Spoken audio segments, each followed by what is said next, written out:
Good evening all of you. मैं Bhadauria sir ना। तो कल हमारा एक लेक्चर था हड़प्पा सभ्यता पर, जिसमें बाद में माइक बंद हो गया था तो वो पूरा लेक्चर जो है स्पॉइल हो गया था। तो उसी को आज हम कंटिन्यू करेंगे, क्योंकि कल माइक चार्ज भी नहीं था।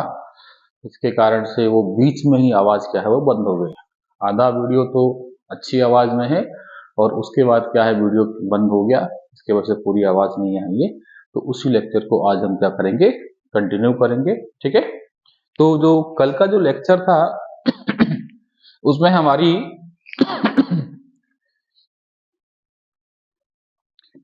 है ना, यहाँ तक बात हुई थी विस्तार तक, और हड़प्पा सभ्यता पर हमारी चर्चा चल रही थी। और हड़प्पा सभ्यता के अंदर भी हमारी जो चर्चा है वो यहाँ पर चल रही थी, है ना।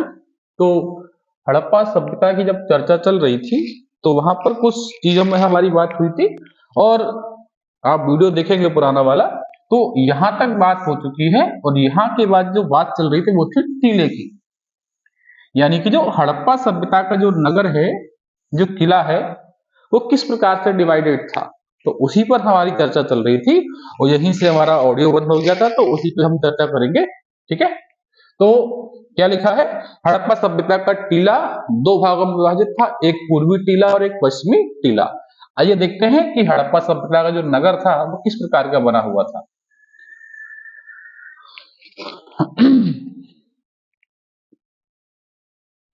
ठीक है, चलिए।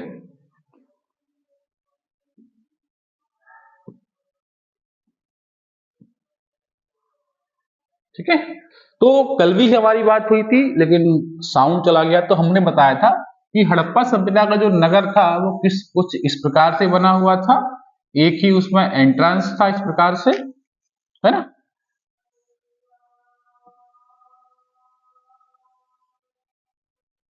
और अगर आप देखेंगे तो ये वाला जो हिस्सा है ये है हमारा पश्चिमी भाग, ये वाला हिस्सा था ये था हमारा पूर्वी भाग, ये हमारा एंट्रेंस है, यहीं कहीं स्नानागार और अन्नागार रहे हुए होंगे, है ना। तो इस प्रकार से हमारा हड़प्पा सभ्यता शहर जो है वो इस प्रकार से बसा हुआ था। इसे कहा गया पश्चिमी टीला और इसे कहा गया पूर्वी टीला, है ना। पश्चिमी टीले को दुर्ग टीला भी कहा गया। क्या कहा गया? दुर्ग टीला। और वहीं अगर आप पूर्वी टीले की बात करोगे तो इसको नगर टीला कहा गया। ठीक है, ये था आपका नगर टीला।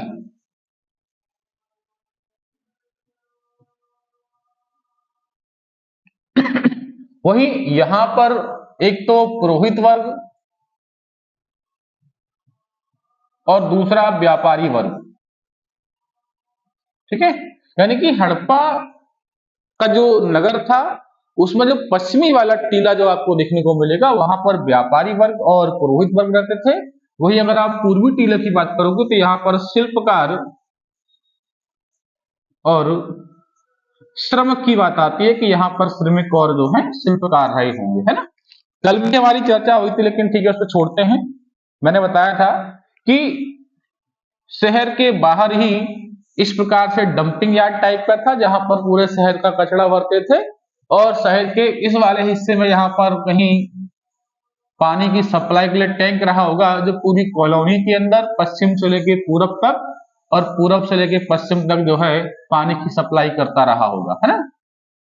इसीलिए हड़प्पा शहर की आप बात करेंगे तो हड़प्पा शहर में जो पानी का तंत्र है बहुत उच्चतम बताया गया है। अगर आप घरों को देखेंगे हड़प्पा में तो इस प्रकार से सड़कें थी और सड़कों के बीचों बीच जो है समकोण पर काटती थी। कहीं ना कहीं ये घर रहे होंगे इस प्रकार से, है ना। ये इस प्रकार से घर रहे होंगे, ये गलियां हैं और इन घरों में पाइपलाइन जो पानी पहुंचता था।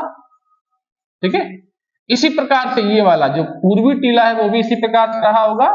गलियां थी समकोण पर काटती थी और ये घर रहे होंगे, और प्रत्येक घर के बाहर नालियां और नालियां बंद मिलती थी जो चैम्बरों से जुड़ती थी। तो कहीं ना कहीं इस प्रकार के शहर आपके हड़प्पा काल में रहे होंगे। ठीक है, हम वापस से आ जाते हैं अपने टॉपिक पर।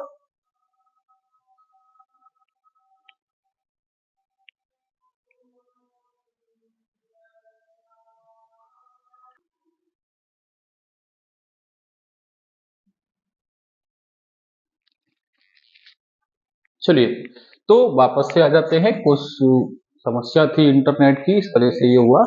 ठीक है, तो आपको समझ में आ गया। यानी कि हड़प्पा सभ्यता का जो नगर था वो दो भागों में, पूर्वी टीला और पश्चिमी टीला। पश्चिमी टीला कहाँ पर था, पूर्वी टीला कहाँ पर था, पश्चिमी टीले में कौन था, पूर्वी टीले में कौन था, अब बात करते हैं। ठीक है, इसी क्रम में आप देखेंगे तो पूर्वी टीला को नगर टीला कहा गया और पश्चिमी टीला को दुर्ग टीला कहा गया, और उसे एबी माउंट नाम दिया गया। यानी जो पश्चिमी टीला था उसे क्या नाम दिया गया है, एबी माउंट। जिस प्रकार से कब्रगाह को जो कब्रिस्तान मिला उसको R37 नाम दिया गया, उसी प्रकार से जो है पश्चिमी जो टीला है उसे क्या नाम दिया गया, एबी माउंट दिया गया। ठीक है, तो ये था आपका हड़प्पा, पाकिस्तान के पंजाब प्रांत में, रावी नदी के किनारे। दयाराम साहनी ने खोज की 1921 में। इसके अलावा यहाँ से अन्नागार के अवशेष मिले हैं, कब्रिस्तान मिला है, R37 कहा गया। इसके अलावा कांसे के बर्तन मिले हुए हैं। ठीक है, इसके अलावा जो नगर था वो दो भागों में, पूर्वी टीला और पश्चिमी टीला। ठीक है, अब अगला बात करेंगे। अगर आप फोटोज को देखेंगे तो यहाँ भी आपको दिख रहा होगा, ये कुछ इस प्रकार से पूल है जिसमें पानी भरा हुआ है, और आसपास जो है बाथिंग, जो आपको बाथरूम दिख रहे होंगे। ठीक है, ये पूरा शहर आपको जो इस प्रकार से डिजाइन पूरा दिख रहा होगा। यानी कि जितने भी आप इमेजेस देखेंगे, हर इमेज में आपको कहीं ना कहीं स्पष्ट क्लियर दिखाई देगा, ये टीला आपको दिख रहा है ना। तो इस प्रकार से हड़प्पा शहर जो है बसा हुआ। ठीक है, आगे बात करेंगे मोहनजोदाड़ो की या मोहनजोदारो की। ठीक है, अगर आपने पिक्चर भी देखी होगी मोहनजोदाड़ो, तो वहां पर भी इस काल की सारी स्थितियों के बारे में बताया गया है, हम यहाँ पर चर्चा करेंगे। तो मोहनजोदड़ो हमें कहाँ मिलता है, पाकिस्तान के सिंध प्रांत में, जिला कौन सा है, लरकाना। ठीक है, अगर आप पाकिस्तान की बात करोगे तो 1947 में जब पाकिस्तान का बंटवारा, जब भारत का बंटवारा हुआ, तो पाकिस्तान अलग देश बना, और पाकिस्तान में पंजाब प्रांत, सिंध प्रांत, बलूचिस्तान और जो कराची और जो वो वाला क्षेत्र है वहां, उसको मिलाकर पाकिस्तान बनाया गया था। तो हड़प्पा सभ्यता के बहुत सारे क्षेत्र जो है पाकिस्तान में चले गए थे, उसी में एक है हमारा मोहनजोदड़ो, जो कहाँ मिलता है, पाकिस्तान के सिंध प्रांत में, लरकाना जिला। अगर आप लरकाना जिले की बात करोगे तो यहीं पर सिखों के जो गुरु हैं, गुरु नानक जी, उनका तलवंडी में जन्म हुआ था। ठीक है, वो यही पड़ता है। इसके बाद खोजकर्ता कौन है, तो खोजकर्ता है हमारे राखलदास बनर्जी। खोज कब हुई, 1922 में। खोज कब हुई, 1922 में, है ना। खोज कब हो रही है, 1922।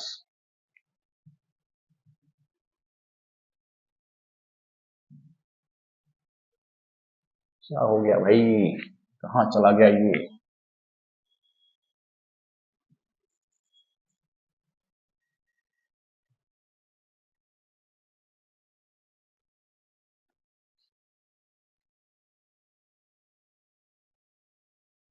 एक मिनट देख लेते हैं इसको, क्या हुआ, इसको कौन सी बीमारी लग गई भाई।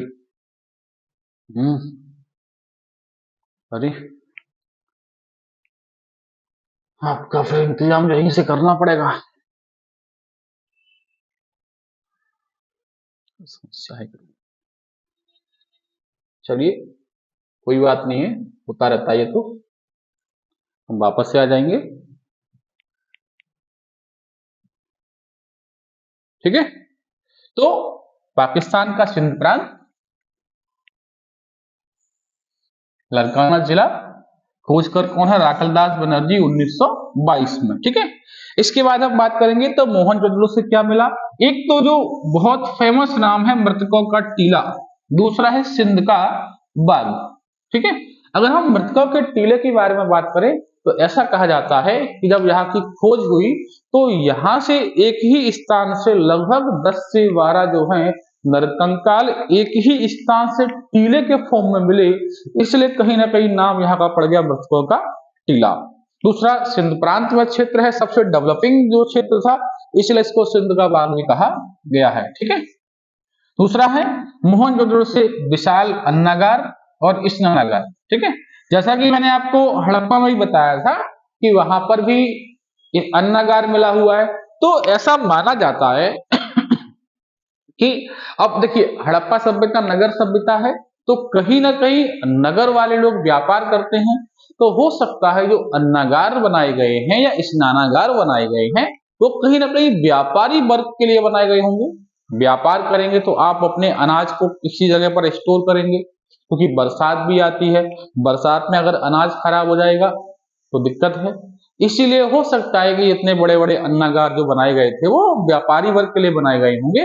दूसरा कारण ये भी बताया जाता है कि हो सकता है कि नगर में जो घर थे वहां पर जगह ना हो रखने के लिए, तो इसलिए जो है इकट्ठा करके जो है सबका अनाज रखा जाता हो। क्योंकि अब हमने हड़प्पा की लिपि पढ़ी नहीं है, इसलिए हमें बहुत सारी चीजों का जो है उत्तर नहीं मिल पाया है, लेकिन फिर भी अनुमान लगाते हैं कि हो सकता है या तो व्यापार करते होंगे, इसलिए इतने बड़े अन्नागार बनाए गए हैं। और अगर इस अन्नागार की बात करें तो ऐसा माना जाता है कि हो सकता है कि इस सभ्यता के लोग कहीं ना कहीं किसी सम्मेलन का आयोजन करते होंगे, कोई धर्म को फॉलो करते होंगे, जिसकी वजह से वहां पर जो है बहुत बड़ी मात्रा में सम्मेलन होता होगा, और सम्मेलन में कहीं ना कहीं सारे लोग इकट्ठे होकर एक स्थान पर स्नान करते होंगे और अपने देवी देवता की पूजा करते होंगे। इसीलिए हमें मोहनजोदड़ो से क्या मिल रहा है, एक बड़ा अन्नागार मिल रहा है और एक बड़ा स्नानागार मिल रहा है। ठीक है, तो विशाल अन्नागार और विशाल जो है स्नानागार।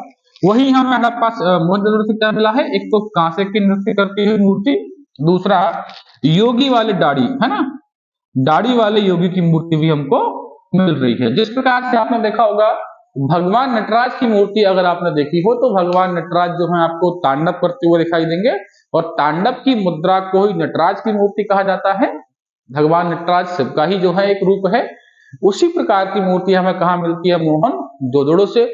उससे ये अनुमान लगाया गया कि हो सकता है हड़प्पा सभ्यता के लोग कहीं ना कहीं हिंदू धर्म को मानते होंगे, इसलिए हमें यहाँ से क्या मिल रहा है, नृत्य करती हुई कांसे की मूर्ति मिल रही है। इसके अलावा दाढ़ी वाले योगी की मूर्ति। तो कहीं ना कहीं ये अनुमान लगाया गया कि हो सकता है इस सभ्यता के लोग जो हैं भगवान शंकर को मानते हैं और योगी किसी योगी को मानते होंगे, इसलिए उसका प्रमाण हमें यहाँ से देखने को मिला है। ठीक है, इसके अलावा पशुपतिनाथ की मूर्ति। ठीक है, अगर हम पशुपतिनाथ की मूर्ति की बात करें तो भगवान शंकर का ही एक रूप है पशुपतिनाथ। ऐसा माना जाता है कि भगवान शंकर पशुओं के देवता हैं, इसीलिए उनको पशुपतिनाथ भी कहा गया है। भारत या पूरे संसार की बात करें तो पूरे विश्व में केवल दो ही प्रसिद्ध मंदिर है पशुपतिनाथ के, एक हमारा नेपाल में है और एक हमारा कहाँ है, मध्य प्रदेश के मंदसौर में है। ठीक है, यहाँ से हमें क्या मिल रहा है, पशुपतिनाथ की मूर्ति। ठीक है, इस प्रकार से अब जो मोहनजोदड़ो से क्वेश्चन बनते हैं, पहला क्वेश्चन ये बन सकता है कि कहां पर पाया गया है, पाकिस्तान के सिंध प्रांत में। लरकाना जिला, खोजकर्ता कौन है, किस वर्ष में खोज हुई, मटकों का टीला किसे कहा जाता है, सिंध का बाग किसे कहा जाता है। इसके अलावा विशाल स्नानागार, विशाल अन्नागार, नृत्य करती हुई कांसे की मूर्ति, और जो है दाढ़ी वाले योगी और पशुपतिनाथ की मूर्तियां हमें कहां से मिल रही हैं, मोहनजोदड़ो से।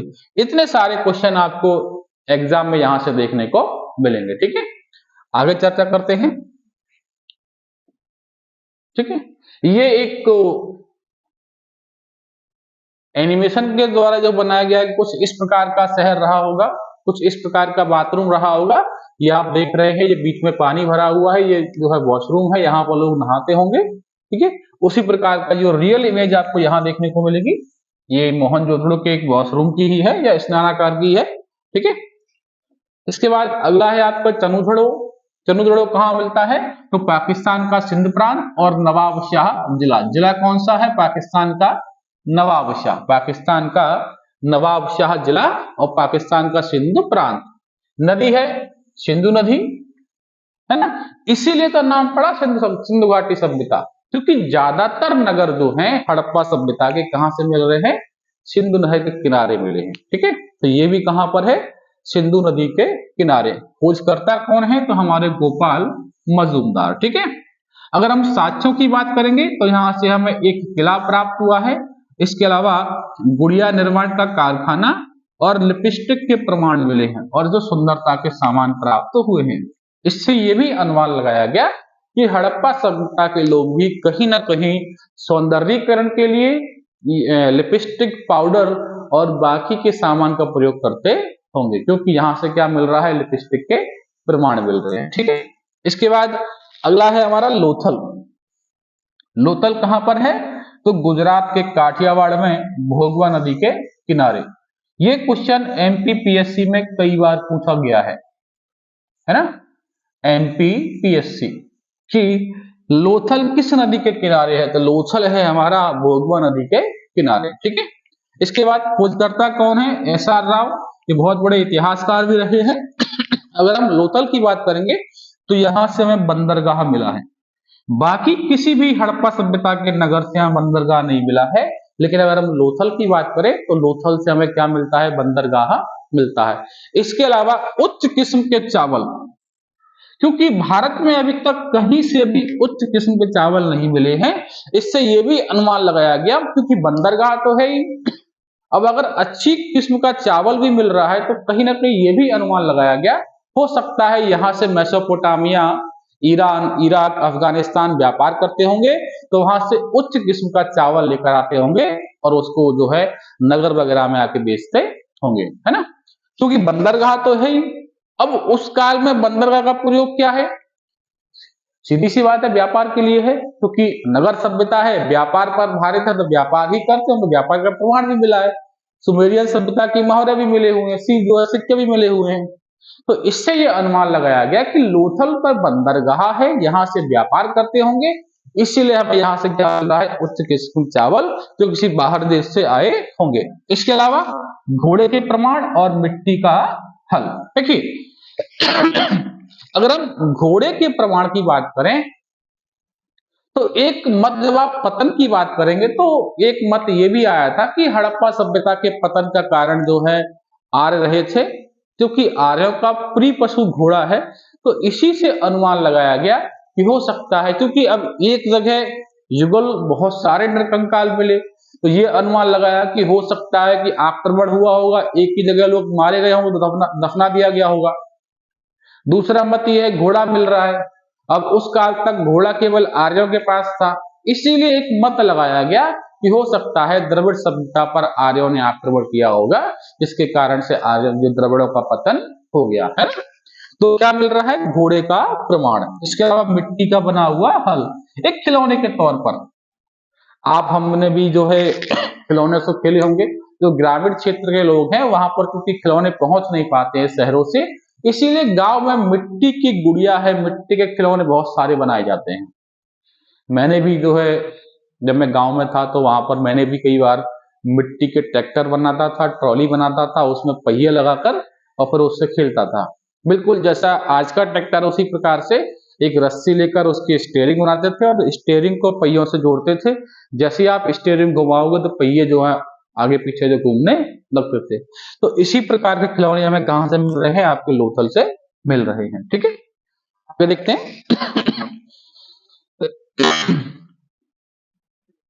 अगला है हमारा कालीबंगा, ठीक है, क्योंकि यहां से काले रंग की चूड़ियां प्राप्त हुई, इसीलिए इस शहर को कालीबंगा भी कहा जाता है। सिंपल, ये क्वेश्चन तो कई बार पूछा गया एमपीपीएससी में कि काले रंग की चूड़ियां कहां प्राप्त हुई हैं, तो आपकी कालीबंगा से, है ना।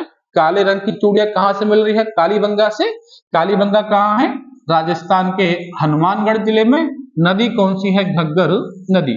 इसको सरस्वती नदी भी जो है कहीं जगह पर कहा गया है। अगर आप जूलॉजिकल बात करें तो ऐसा माना जाता है कि सरस्वती नदी के अंतिम प्रमाण हरियाणा से मिलते हैं। अगर आप धार्मिक बात करेंगे तो धार्मिक ग्रंथ ये कहते हैं कि गंगा, यमुना और सरस्वती का संगम कहां पर है, इलाहाबाद में है, लेकिन जूलॉजिकल आधार पर माना जाता है कि सरस्वती में जो है हरियाणा में सरस्वती के अंतिम प्रमाण जो है देखे गए, है ना। तो वही है आपकी घग्गर नदी। खोजकर्ता कौन है, तो खोजकर्ता है हमारे अमलानंद घोष। यहां से हमें क्या मिला है, यहां से हमें जुता हुआ खेत मिला है। क्या मिला है, जुता हुआ खेत।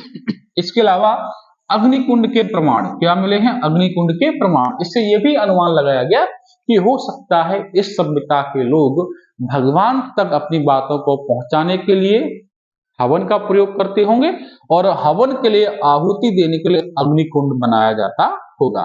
तो आप वैदिक पीरियड पढ़ेंगे, वैदिक पीरियड में ऋग्वैदिक काल पढ़ेंगे, तो आप वहां पर देखेंगे कि वहां पर जो मनुष्य है वो अपनी बातों को भगवान तक रखने के लिए जो है हवन का प्रयोग करता था, और हवन में मंत्र और ऋचाओं की आहुति देकर अपनी बात को भगवान तक जो है रखता था, ठीक है। तो यहां से हमें क्या मिल रहा है, अग्निकुंड के प्रमाण।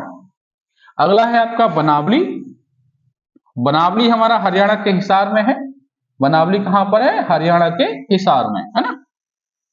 घग्गर नदी के किनारे। खोजकर्ता कौन है? रविंद्र बिष्ट। कौन है? रविंद्र बिष्ट। ठीक है।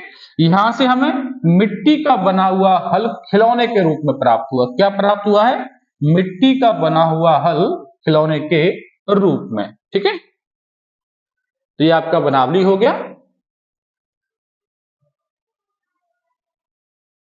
ठीक है, तो कहां पर है? हरियाणा के हिसार में, गग्गर नदी के किनारे। खोजकर्ता रविंद्र बिष्ट और जो है मिट्टी का बना हुआ हल हमें यहां से प्राप्त हो रहा है। ठीक है, अगला है हमारा धौलावीरा। कौन सा है? धौलावीरा। अगर हम धौलावीरा की बात करेंगे तो धौलावीरा हमारे गुजरात के कच्छ में है। नदी है लूनी। खोजकर्ता कौन है? रविंद्र बिष्ट। ठीक है, तो धौलावीरा कहां पड़ता है? गुजरात में। गुजरात में कहां पर? कच्छ में। और नदी कौन सी है? तो लूनी नदी। यहाँ की सबसे बड़ी विशेषता जो रही है वो है यहाँ का नगर। हड़प्पा सभ्यता के सभी नगर दो भागों में डिवाइडेड है, जबकि यहाँ का नगर तीन भागों में डिवाइड। यही क्वेश्चन कई बार जो है कई सारे एग्जाम में पूछा गया है। क्वेश्चन ऐसे पूछेगा कि हड़प्पा सभ्यता का कौन सा नगर तीन भागों में विभाजित था, तो वो है हमारा धौलावीरा। इसके अलावा हमें यहाँ से क्या मिला है? जल निकासी तंत्र। जो हड़प्पा सभ्यता की एक प्रमुख विशेषता है कि ड्रेनेज सिस्टम। ठीक है, तो ड्रेनेज सिस्टम। दूसरा, नगर तीन भागों में विभाजित है। और तीसरा जो महत्वपूर्ण जो जहां से प्रमाण मिला है वो है हमारा स्टेडियम, यानी खेलने के लिए स्टेडियम का प्रमाण भी हमें यहां से क्या है? मिलता है। ठीक है, तो सभी नगर दो भागों में विभाजित है, जबकि धौलावीरा एकमात्र ऐसा शहर है जो तीन भागों में क्या है? विभाजित है। इसके अलावा हमें यहाँ से क्या मिल रहा है? स्टेडियम के प्रमाण मिल रहे हैं। ठीक है, क्या मिल रहा है? यहां से हमें स्टेडियम के प्रमाण मिलते हैं। और जल निकासी तंत्र, जैसा मैंने आपको बताया था कि एक तो धौलावीरा तीन भागों में विभाजित है, दूसरा स्टेडियम, तीसरा जल निकासी तंत्र, और तीसरा जो चौथा वो आपको क्या है कि ये शहर जो है तीन भागों में डिवाइडेड है। ठीक है, इसके बाद अगला है हमारा हड़प्पा सभ्यता की लिपि। ठीक है, क्या है? हड़प्पा सभ्यता की हमारी लिपि। ठीक है, हड़प्पा सभ्यता की हमारी लिपि। ठीक है, तो अगर हम हड़प्पा सभ्यता की लिपि के बारे में बात करेंगे, देखिए भारत में बहुत सारी लिपियां पढ़ी गई हैं और बहुत सारी लिपियां ऐसी हैं जिन्हें आज तक पढ़ा नहीं जा सका है। उसी में से एक है हमारी हड़प्पा लिपि। अगर हम हड़प्पा लिपि के बारे में बात करेंगे तो हड़प्पा लिपि को आज तक नहीं पढ़ा जा सका है। उसका भाई कई सारे कारण हैं, क्योंकि उसकी भाषा अलग थी, उनकी लिपि चिन्ह अलग हैं। हमने पढ़ने का प्रयास बहुत किया लेकिन पढ़ नहीं पाए। इसीलिए हम आज तक हड़प्पा के बारे में मूल भावनाओं को नहीं समझ पाए कि हड़प्पा का उत्पन्न कैसे हुआ, हड़प्पा की सामाजिक स्थिति कैसी रही होगी, आर्थिक स्थिति कैसी रही होगी, वहां के लोगों का क्या रहन सहन होगा, क्या कल्चर होगा। भौतिक चीजें तो हमने देख ली, क्योंकि हमें कुछ कुछ प्रमाण मिल गए तो हमने अनुमान लगा लिया, लेकिन एग्जैक्ट अनुमान नहीं लगा पाए। उसका कारण क्या है कि हमने आज तक जो लिपि को नहीं पढ़ पाया। ठीक है, तो हड़प्पा सभ्यता की लिपि अभी तक पढ़ी नहीं जा सकी है। यहां से 64 मूल चिन्ह मिले हैं। चिन्ह आप सामने देख ही रहे होंगे, है ना। अब इस चिन्ह को तो आप जानते हैं कि स्वास्तिक कहा जाता है। बाकी के चिन्हों के बारे में आप अनुमान नहीं लगा सकते कि किस चिन्ह का अर्थ क्या हो सकता है। इसके अलावा 400 अक्षर प्राप्त हुए हैं, 64 चिन्ह और 400 अक्षर प्राप्त हुए हैं। इसके अलावा क्या है? हड़प्पा की जो लिपि भाव चित्रात्मक है, जैसा मैंने अभी कहा था, क्योंकि जो लिपि है वो कहीं ना कहीं किसी भाग को दिखा रही है। जो हड़प्पा की लिपि है वो क्या कर रही है? कहीं ना कहीं किसी भाग को दिखा रही है। इसलिए हड़प्पा की लिपि को भाव चित्रात्मक लिपि जो कहा गया है। और ये लिपि दाएं से बाएं लिखी जाती है। कैसे लिखी है? दाएं से बाएं, है ना। अगर आप हिंदी की बात करेंगे तो हिंदी बाएं से दाएं लिखते हैं और हड़प्पा की लिपि दाएं से बाएं लिखी जाती, यानी कि यहां से इस तरफ। हिंदी कहां से लिखते हैं? यहां से इस तरफ, और ये लिपि इधर से इस तरफ जो लिखी जाती है।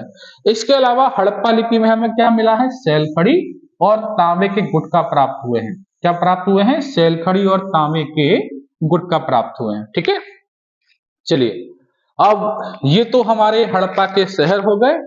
अब हम बात करेंगे हड़प्पा काल की स्थिति कैसी थी, सामाजिक स्थिति, आर्थिक स्थिति और राजनीतिक स्थिति के बारे में। ठीक है, चलिए आगे बढ़ते हैं। तो अगला है हमारा सामाजिक स्थिति। देखिए, क्योंकि कुछ कुछ चीजें हमें मिल गई हैं जिनके आधार पर हमने थोड़े थोड़े अनुमान लगा लिए हैं कि किस प्रकार की स्थिति यहाँ पर हमारी रही होगी। ठीक है, तो सामाजिक स्थिति की अगर हम बात करेंगे तो जो हड़प्पा कालीन सामाजिक स्थिति है वो समाज 4 वर्गों में डिवाइड था। कितने वर्गों में? 4 वर्गों में। जैसा मैंने आपको बताया भी था, ये नगर है, नगर में पश्चिमी टीला और पूर्वी टीला। पश्चिमी टीले में पुरोहित वर्ग और व्यापारी वर्ग, पूर्वी टीले में शिल्पकार और श्रमिक। तो वही आपको देखने को मिलेगा, पुरोहित वर्ग, व्यापारी वर्ग, श्रमिक वर्ग और शिल्पी वर्ग। इसके अलावा हड़प्पा सभ्यता की खुदाई से बहुसंख्यक मूर्तियां इस तरह की प्राप्त हुई हैं, इसलिए ये अनुमान लगाया गया कि हो सकता है हड़प्पा सभ्यता का समाज कैसा रहा होगा, मात्र सत्तात्मक रहा होगा। देखिए, जिस काल में सत्ता जिसकी रहती है उसके साक्ष्य बहुत ज्यादा मिलते हैं, क्योंकि यहाँ से जो मात्र शक्ति की मूर्तियां बहुत ज्यादा मिली हैं, जिसमें प्रकृति देवी की मूर्ति है, इसके अलावा जो है मात्र शक्तियों की बहुत सारी मूर्तियां मिली हैं, जिससे अनुमान लगाया कि हो सकता है यहाँ पर मात्र सत्ता जो स्थापित रही होगी। ठीक है, तो बहुसंख्यक मूर्तियां स्त्री की प्राप्त हुई हैं, इसलिए माना जाता है कि यहाँ का समाज कैसा रहा होगा, मात्र सत्तात्मक रहा होगा। ठीक है, इसके अलावा काजल मिला, लिपस्टिक मिली, सुरमा, है ना, और सुरमा और जो और भी कई सारे ऐसे प्रमाण मिले हैं जो कहीं ना कहीं हड़प्पा सभ्यता के समाज को दर्शाते हैं। ठीक है, भाग जाते हो भैया, क्या समस्या है आपकी? ठीक है, इसके बाद मनोरंजन क्या है? मनोरंजन के तौर पर हड़प्पा सभ्यता के लोग शिकार करते थे, इसके अलावा शतरंज खेलते थे और मिट्टी के बने हुए खिलौने, इसके अलावा चौसर, क्या बोलते हैं उसको, चौसर, इसमें इस प्रकार का कुछ रहता है और पासे होते हैं दो, जो आपको महाभारत काल में देखने को मिले होंगे। और ठीक है, इस खेल को चौसर कहते हैं। ठीक है, तो क्या है, मनोरंजन के तौर पर शिकार, शतरंज, मिट्टी के बने हुए जो खिलौने और चौसर से अपना मनोरंजन करते होंगे। ठीक है, इस सभ्यता के लोग जो है आभूषण क्या थे, आभूषण भी इनको प्रिय थे। अगर आप हड़प्पा सभ्यता की आप देखो, सौंदर्यता के सामान सारे मिल रहे हैं, तो कहीं ना कहीं आभूषण भी पहनते होंगे, इसीलिए कहा गया है कि इस सभ्यता के लोग कैसे थे, सौंदर्य प्रिय थे। एक बार हम देख लेते हैं, अगर सामाजिक देखेंगे तो क्या है, समाज 4 वर्गों में डिवाइड है, पुरोहित वर्ग, व्यापारी वर्ग, शिल्प वर्ग और आपका श्रमिक। बहुत सारी मूर्तियां मात्र शक्ति की मिली हैं, इसलिए अनुमान लगाया गया कि समाज कैसा होगा, मात्रात्मक होगा। इसके अलावा श्रृंगार के बहुत सारी वस्तुएं मिली है, लिपस्टिक है, सुरमा है, काजल है ना, पाउडर के प्रमाण भी मिलते हैं। इसके अलावा क्या मिल रहा है, मनोरंजन के तौर पर शिकार कर रहे हैं, शतरंज खेलते हैं, चौसर खेल रहे हैं और मिट्टी के बने हुए खिलौने भी खेलते के प्रमाण आपको जो है यहाँ से मिलेंगे। और बाकी क्या है, आभूषण प्रिय जो लोग जो जाके रहे होंगे। ये है आपकी हड़प्पा की सामाजिक स्थिति। वही अगर आर्थिक स्थिति की बात करोगे, देखो आर्थिक स्थिति के 2 कारण हैं। क्योंकि नगर सभ्यता है और नगर ज्यादातर व्यापार पर आधारित होता है, इसीलिए हड़प्पा की जो आर्थिक स्थिति है उसका मुख्य आधार क्या है, तो व्यापार है। अब अगर मुख्य आधार पूछा जाएगा तो व्यापार है, वैसे क्या है, कृषि प्रधान है। ठीक है, तो आपको देखने को मिलेगा कि हड़प्पा सभ्यता कैसी है, कृषि प्रधान अर्थव्यवस्था थी, जबकि यहां पर अर्थव्यवस्था का मुख्य आधार व्यापार था। व्यापार कहां से कर रहे हैं, मेसोपोटामिया से। कहां से कर रहे हैं, मेसोपोटामिया। ठीक है, मेसोपोटामिया, इसके अलावा ईरान, इराक और अफगानिस्तान, है ना, अफगानिस्तान। मेसोपोटामिया में आप देखेंगे तो सुमेरियन सभ्यता भी आपको देखने को मिलेगी, वहां से भी व्यापार करते थे। ठीक है, इसीलिए अर्थव्यवस्था का मुख्य आधार क्या है, तो व्यापार है। आपको यहाँ दिख रहा है, हड़प्पा सभ्यता के लोग मेसोपोटामिया, ईरान, इराक, सुमेरियन सभ्यता से व्यापार करते थे।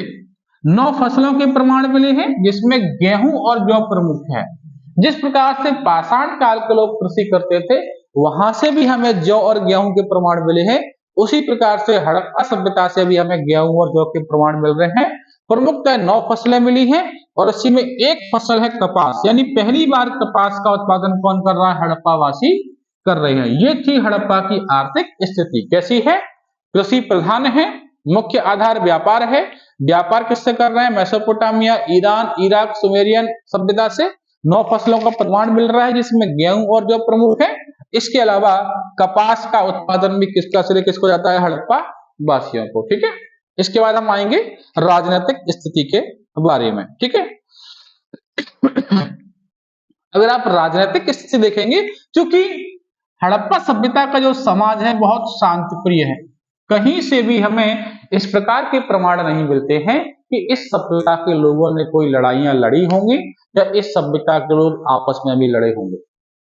इसीलिए इस समाज की जो राजनीतिक स्थिति है, क्योंकि समाज बहुत शांतिप्रिय है, तो राजनीतिक स्थिति भी बहुत अच्छी ही रही होगी। इसीलिए हड़प्पा सभ्यता की राजनीतिक स्थिति में ऐसा माना जाता है, वैसे तो प्रमाण मिले नहीं है, लेकिन फिर भी ये मानकर चला जाता है कि हड़प्पा सभ्यता में पुरोहित वर्ग या व्यापारी वर्ग का शासन रहा होगा, क्योंकि पश्चिमी टीले में वही है, वही दुर्ग टीला है। अब दुर्ग टीले के आधार पर अनुमान लगाएंगे तो यही अनुमान लगाया जा सकता है कि यहाँ पर पुरोहित वर्ग या व्यापारी वर्ग का शासन जो रहा होगा। ठीक है, तो हड़प्पा सभ्यता से प्राप्त प्रमाण के आधार पर यह माना गया है कि यह सभ्यता के लोग शांतिप्रिय थे और इस सभ्यता में पुरोहित वर्ग या व्यापारी वर्ग का शासन रहा होगा। ठीक है, वही अगर धार्मिक स्थिति की बात करेंगे तो देखिए अभी आपने जब सामाजिक स्थिति देखी तो वहां पे लिखा था कि ये समाज मात्र सत्तात्मक था। अब चूंकि मात्र सत्तात्मक है तो कहीं ना कहीं मात्र देवी की पूजा के प्रमाण बहुत सारे मिलेंगे। ठीक है, तो वही चीज है, इस सभ्यता के लोग धर्म, मात्र देवी प्रधानता, पशु पूजन, लिंग पूजन, वृक्ष पूजन, यज्ञ प्रधान और बलि प्रथा युक्त धार्मिक स्थिति थी। पशुओं में नंदी बैल, वृक्ष में पीपल को पवित्र मानते थे और स्वास्तिक का चिन्ह भी आपको देखने को यहाँ पर मिला है। अब देखिए धार्मिक स्थिति की बात करेंगे तो सनातन धर्म में कहीं ना कहीं हम भी आज भी प्रकृति पूजक हैं। आज भी हम पीपल को जो है पूजते हैं, आज भी हम बरगद को पूजते हैं, आज भी हम जो है आंवले को पूजते हैं। तो कहीं ना कहीं सनातन धर्म की अगर हम बात करेंगे तो वो आज भी प्रकृति पूजक हैं। तो इसी ऐसे ही प्रमाण हमें कहाँ मिल रहे हैं, हड़प्पा सभ्यता से मिल रहे हैं। प्रकृति पूजक हैं, हम पशुओं में नंदी बैल को भी पूजते हैं। ठीक है, गाय माँ को पूजते ही हैं, इसके अलावा पीपल को पूज रहे हैं, बरगद को पूज रहे हैं, आंवले को पूज रहे हैं, नीम को भी पूजते हैं। वही सारे प्रमाण हमें कहां से मिल रहे हैं, हड़प्पा सभ्यता से। तो आपको देखने को मिल रहा होगा पशु पूजन, मातृ देवी की प्रधानता आज भी है, आज भी हम नवदुर्गाओं को पूजते हैं। लिंग पूजक, भगवान शिव को हम पूजते ही हैं। वृक्ष पूजक, यज्ञ प्रधान, आज भी हम यज्ञ वगैरह करते हैं, है ना। बलि प्रथा धार्मिक स्थिति, पशुओं में नंदी बैल और वृक्ष में पीपल के वृक्ष को पवित्र मानते थे। और स्वास्तिक का चिन्ह, आज भी जब सनातन धर्म में पूजा की जाती है तो कहीं ना कहीं स्वास्तिक का चिन्ह बनाकर जो वहां पर पूजा का आरंभ किया जाता है। ठीक है, तो ये हड़प्पा सभ्यता की धार्मिक स्थिति रही है। इसके बाद हम बात करते हैं हड़प्पा सभ्यता का पतन क्यों हुआ। तो अगर हम पतन का कारण देखें तो बहुत सारे इतिहासकारों ने अपने अलग अलग मत दिए हैं। ठीक है, अगर आप व्हीलर, मार्टिमर व्हीलर और गार्डन चाइल्ड की बात करेंगे तो उनका मानना है कि हड़प्पा सभ्यता का जो पतन है वो विदेशी आक्रमण से हुआ है, और विदेशी आक्रमण से उनका सीधा अर्थ आर्यों से होता है। ठीक है, यानी मार्टिमर व्हीलर और गार्डन चाइल्ड कह रहे हैं कि हड़प्पा सभ्यता का जो पतन है वो किससे हुआ है, विदेशी आक्रमण या आर्यों के आक्रमण से हुआ है। उसके प्रमाण के तौर पर क्या कहा कि घोड़े के प्रमाण मिलते हैं, एक ही जगह से बहुत सारे नरकंकाल मिलते हैं। तीसरा, एक मत ये भी रहा था कि चूंकि आर्य एशिया माइनर में है, वहां से आर्यों का विस्थापन हुआ, विस्थापन के कारण कुछ आर्य जो है यूरोप में चले गए, कुछ आर्य एशिया माइनर में बसे रह गए, और उसी में से एक आर्यों की टुकड़ी जो है भारत की ओर बढ़ी और भारत में आकर रहने लगे। तो उसी आधार पर मत लगाते हैं कि हो सकता है आर्यों ने यहाँ पर आक्रमण किया हो, जिसके कारण सभ्यता का पतन हो गया। ठीक है, तो मार्टिमर, व्हीलर और गार्डन चाइल्ड कहते हैं कि हड़प्पा सभ्यता का पतन विदेशी आक्रमण यानी आर्यों के आक्रमण के कारण हुआ। वहीं अगर हम जॉन मार्शल और एसआर राव की बात करेंगे तो इनका कहना था कि हड़प्पा सभ्यता का पतन बाढ़ के कारण हुआ। जब हड़प्पा सभ्यता की खुदाई की गई तो वहां पर कई लेयर में रेत में दबे हुए शहर मिले, और वो रेत जो है वो अलग अलग टाइम पीरियड का है। तो ऐसा माना गया कि हो सकता है एकाएक सिंधु नदी में बाढ़ आई होगी, एकाएक इस क्षेत्र में बाढ़ आई होगी, सप्तशृंग प्रदेश में बाढ़ आई होगी, जिसके कारण से शहर अचानक जैसे थे वैसे ही डूब में आ गए और वहां से लोगों का विस्थापन हो गया। और ये मत कुछ हद तक सही भी देखने को मिलता, क्योंकि जिस जिस शहर की खुदाई हुई वो शहर जो है कई सारी रेत के लेयरों में दबा हुआ हमको मिला है, और जो रेत अलग अलग काल का है और अलग अलग काल में कहीं ना कहीं बाढ़ आती रही होंगी, और जो है शहर क्या है रेत के नीचे दबता चला गया होगा। इसीलिए हम एसआर राव और जॉन मार्शल के इस मत को कुछ हद तक सत्य मानते हैं कि हड़प्पा सभ्यता का पतन बाढ़ के कारण हुआ है।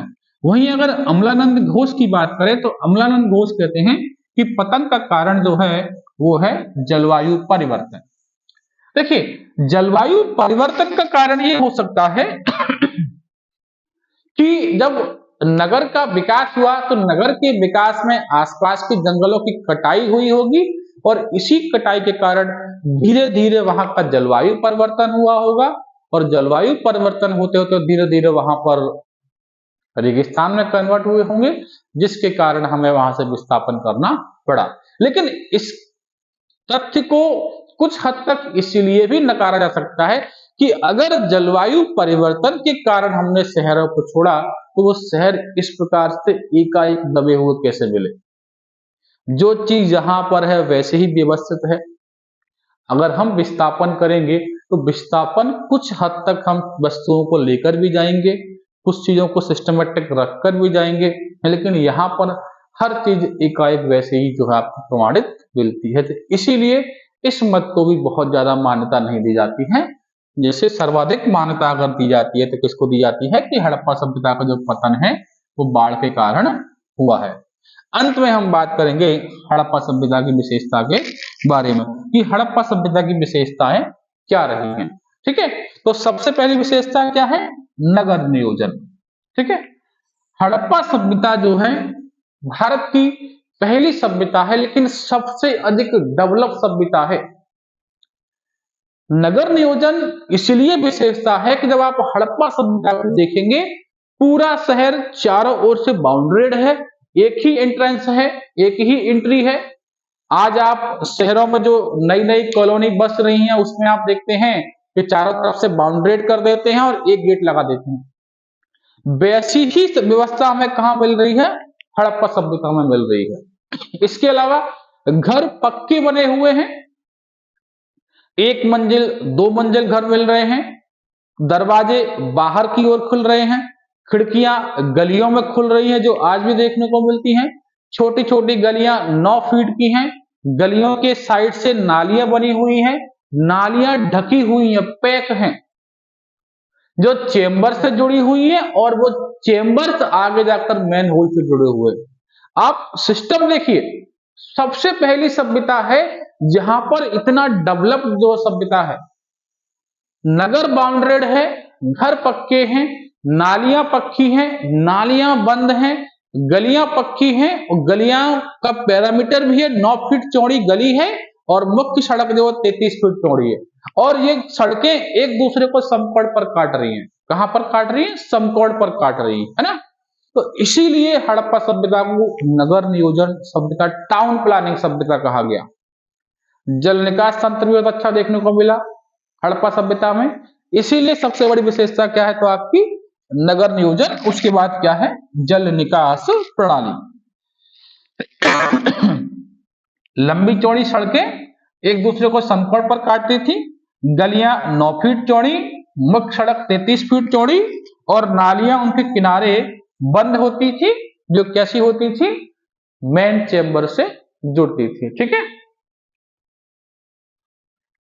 तो ये था आपका हड़प्पा का पूरा एक क्रम, किस प्रकार से हड़प्पा क्षेत्र का खोज हुई, किसने खोज की, चार्ल्स मैनसन कौन थे, ब्रिटन बंधु कौन थे, जेएल मार्शल कौन था, किसने निर्देशन दिया, आकार क्या था, सब पर हम चर्चा कर चुके। एक बार विशेषताओं पर अगर हम चर्चा करेंगे तो आपको देखने को मिलेगा कि क्या क्या विशेषताएं रही होंगी। ठीक है,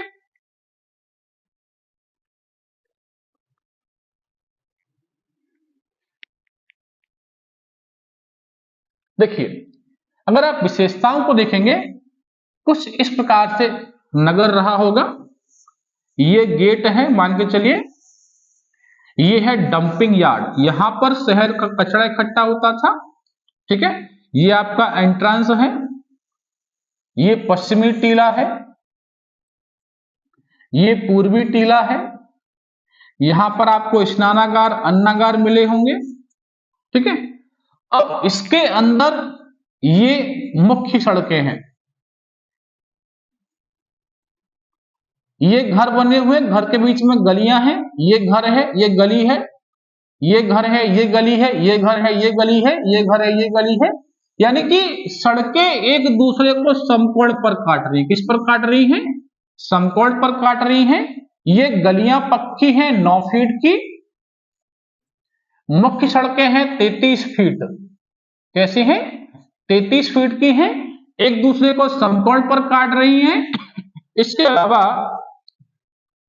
नालियां इन गलियों के किनारे हैं, बिल्कुल बंद हैं, जो मेन होल से जुड़ती है और जो चैम्बर से जुड़ती है, और चैम्बर जो है शहर के बाहर मेन होल से क्या है जुड़ता है।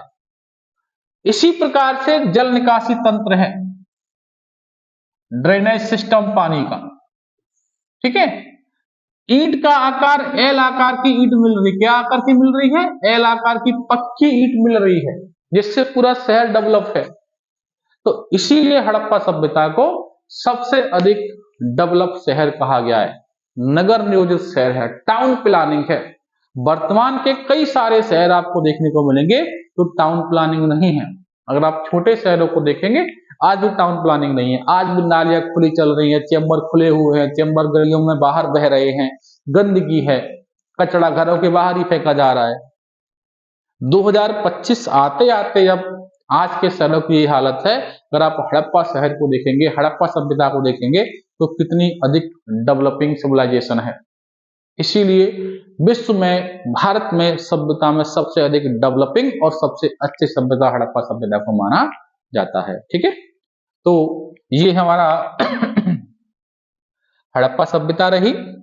अब हमारे 5 लेक्चर कंप्लीट हो गए हैं। पहला लेक्चर में इतिहास, इतिहास को जानने के स्रोत, उसके बाद हमने पुरातात्विक और धार्मिक स्रोत पढ़े, उसके बाद विदेशी स्रोत पढ़ा, विदेशी यात्रियों का विवरण पढ़ा, पाषाण काल पढ़ा, और आज हमारा क्या हो गया है हड़प्पा सभ्यता कंप्लीट।